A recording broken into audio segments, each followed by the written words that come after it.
Muito bem, retornando aqui, tive que interromper o outro rapidamente em função do tempo, mas eu estava falando no vídeo anterior que Paulo é entregue aos governadores Félix e Festo, que tinham a tendência de entregá-lo ao Sinédrio, não é?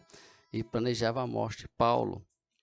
Usando o privilégio de Paulo, né, como cidadão romano, ele opta em ser julgado em Roma, porque ele cria que o seu julgamento seria mais justo. Porque até então o problema dele era uma questão religiosa, era a perseguição religiosa dos judeus, e ele não queria que isso fosse assim. Mas na viagem em que ele fez esse navio na época, né, rumo ao Império Romano, ele sofre um terrível naufrágio, e o navio se despedaçou, e todos os passageiros tripulantes foram salvos miraculosamente. A ação de Deus, não salvando somente Paulo, mas todas as pessoas, todas as vidas foram preservadas. Eles foram para a ilha de Malta. E lá, Paulo, né, é picado na mão por uma víbora muito venenosa, mas Deus neutralizou o veneno daquela cobra e passou a curar os enfermos da ilha. Então, Paulo não perdia tempo, fez um trabalho maravilhoso no meio dos malteses ali, então levando o evangelho àquelas pessoas. Depois ele foi enviado a Roma, e com todas as suas necessidades supridas, ali ele permaneceu preso durante 2 anos, com uma casa alugada. Aí Paulo evangelizou, olha só, Paulo preso. Veja bem como foi, irmãos. Paulo aqui estava no final da sua vida, mas ele sofreu açoite, prisões injustas, naufrágio, fome, frio. Nunca deixou de pregar o evangelho. E aqui, nessa última prisão, né, ele evangelizou toda a guarda pretoriana, estimulou os crentes a trabalhar, escreveu as cartas aos Efésios, aos Filipenses, aos Colossenses e a Filemon. Após esse período, Paulo foi libertado da prisão, então escreveu a primeira carta a Timóteo e a carta a Tito. Mas no ano 64, a perseguição à igreja, em vez de ser religiosa, passou a ser política. Paulo retorna à prisão, sendo encarcerado, não agora numa prisão domiciliar, mas numa masmorra, numa cadeia subterrânea, escuro, úmida, insalubre. E no dia 17 de julho de 64, no ano de 64 depois de Cristo, a cidade de Roma, com mais de 1,5 milhão de pessoas, foi incendiada. Isso está no registro da história. Nero, seu imperador, vestido de ator, subiu para a alta torre, a torre de Mecenas, de onde assistiu o espetáculo, esse espetáculo horroroso, as chamas devorando a cidade. Foram 7 noites e 7 dias de incêndio. Quando as chamas se apagaram, 60% da cidade estava destruída. Dos 14 bairros de Roma, 10 foram devastados pelas chamas. Os 4 bairros restantes, densamente povoados pelos judeus. Isso foi uma estratégia de Nero para culpar e jogar a culpa nos judeus, nos cristãos, né? Então começa uma brutal perseguição à igreja. Gente, foi tão brutal, tão terrível quanto os crentes, que faltou madeira para a cruz, porque eles eram crucificados. Os cristãos, vou repetir, eram crucificados. Não havia mais madeira. Aí eles eram amarrados em postes, cobertos de piche e incendiados. Eram queimados vivos. Eram usados como tochas humanas para iluminar Roma. Isso foi um dos maiores massacres, uma tristeza. E dessa segunda prisão de Paulo, ele escreveu sua última carta a Timóteo. Nela relatou a chegada do seu próprio martírio, mas a gloriosa esperança de tomar posse da justiça, da coroa da justiça. Assim, por volta do ano 67, o grande Paulo, já idoso, foi degolado, deixando, porém, para gerações posteriores a ele, o maior legado da igreja cristã, suas maravilhosas cartas e sua história. O Novo Testamento foi escrito num período de 50 anos. Desses 4 livros biográficos, 4 evangelhos, 3 sinópticos, que querem dizer que tem a mesma perspectiva, Mateus, Marcos e Lucas. A ênfase de Mateus é apresentar Jesus como o rei dos judeus, escrito por judeus, tem o maior volume de citações do Antigo Testamento e é o mais judaico dos evangelhos. A ênfase de Marcos é apresentar Jesus como servo, escrito para os romanos. O evangelho se concentra nas obras de Jesus mais do que nos seus ensinos. Já o evangelho de Lucas enfatiza Jesus como filho do homem, escrito para os gregos por um médico gentil, historiador e viajante. Tem como propósito apresentar o retrato de Jesus como um homem perfeito. Por isso, Lucas é o evangelista que mais fala da vida de oração de Jesus e do seu ministério realizado pelo Espírito Santo. Percebe que cada evangelho, mesmo esses sinópticos, que relatam quase as mesmas coisas, tem um foco. Daí você percebe como é a ação de Deus na história. Até mesmo nas Escrituras, porque a ação direta de Deus por meio do Espírito Santo, Deus conduz para que haja um registro coerente, onde todas as pessoas possam ser atingidas, onde todas elas possam ser alcançadas.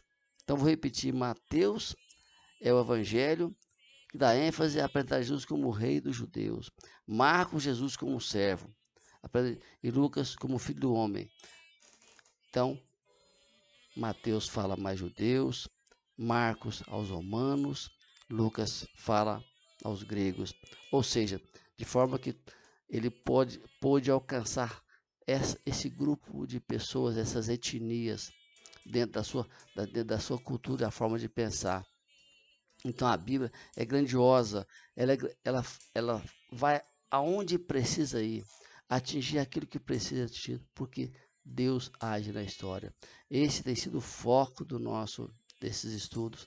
Deus, o início de tudo e as suas ações na história.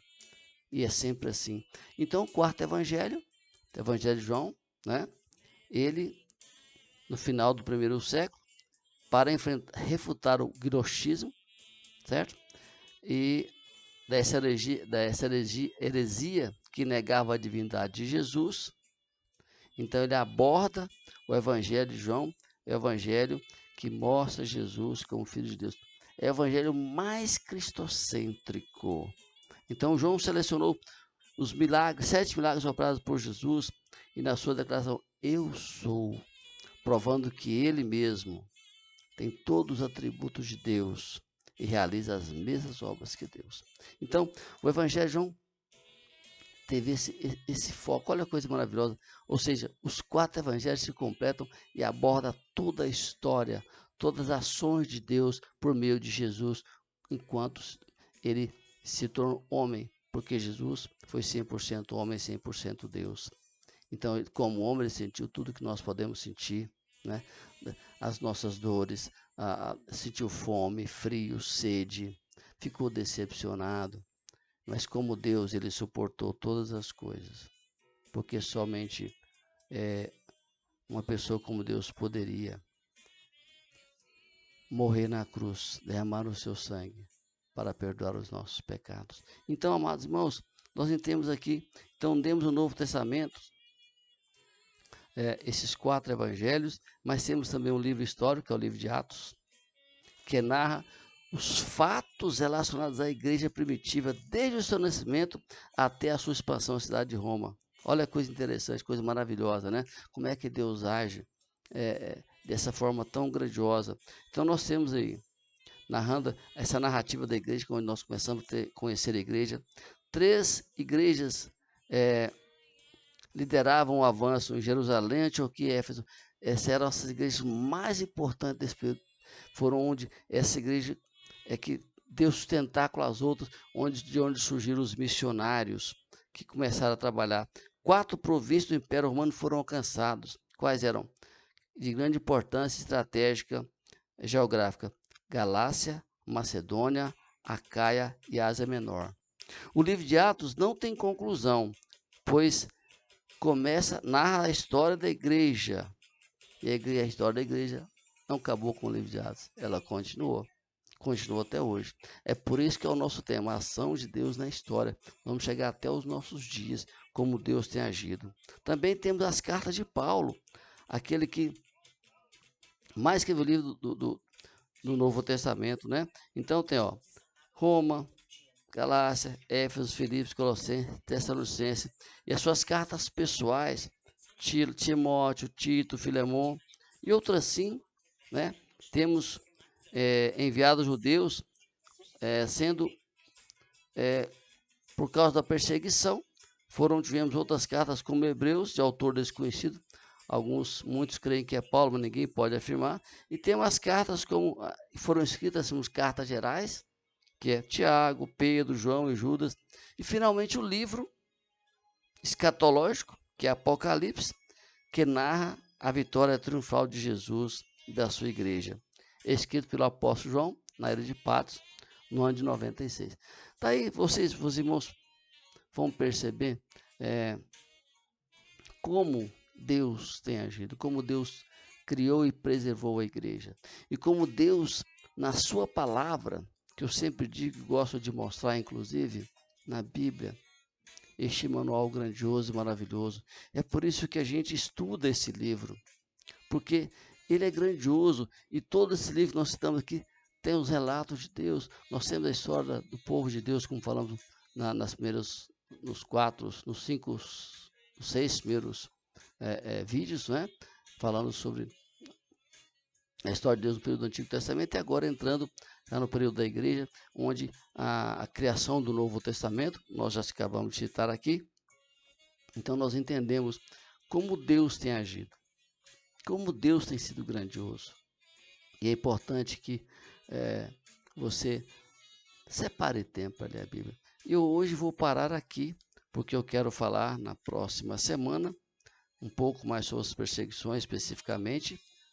Vou falar sobre a perseguição romana, a gente detalhar mais um pouco desse trabalho, não é isso? Então eu quero que você fique atento para isso. Mas veja bem, eu quero encerrar nossa palavra de hoje, né, esse segundo vídeo, dizendo para você, assim como Deus agiu desde a criação do mundo, Ele age hoje. E Ele tem uma preocupação muito grande comigo e com você. Ele quer que a gente conheça a palavra dele, que a gente se envolva. Porque uma vez que você conhece Deus na sua palavra, que você conhece a história, certamente você pensará e agirá de forma diferente. A sua vida sofrerá uma transformação tão grande, você entenderá esse amor de Deus grandioso por mim e por você. Você saberá a importância que você tem para Deus. Que tudo isso que a gente tem falado, o propósito de Deus não só alcançar a sua vida, mostrar para você que Ele é um Deus único e verdadeiro e que Ele tem um propósito grandioso para a sua vida. E Ele quer participar do seu dia a dia. Fica aí nossa palavra de hoje. Se envolva com esse Deus. Se você não teve ainda uma experiência com Deus, essa é a oportunidade. Aceite Jesus como Senhor e Salvador e conheça esse Deus, conheça Jesus. Nós estamos aqui cada terça-feira mostrando o amor de Deus, a importância e a relevância da sua palavra. Como Deus tem agido na vida das pessoas. Então minha oração é que Deus te abençoe, que você tenha uma semana abençoada. Qualquer dúvida, nos procure. Pode mandar o seu recado que a gente vai te responder e vai te dar o que for possível, tá bom? Vamos encerrar por hoje, eu quero orar por você. Que Deus te abençoe muito. Não esqueça de curtir, de compartilhar, certo? De se inscrever, de convidar seus amigos para participar. Oremos agora. Pai, nós te louvamos por mais essa oportunidade. Abençoe essa pessoa que ouviu essa palavra. Que ela seja abençoada. Dá-lhe uma semana abençoada. Toma conta da sua família. Eu oro, Pai, em nome de Jesus. Amém. Um grande abraço a você e até a próxima semana.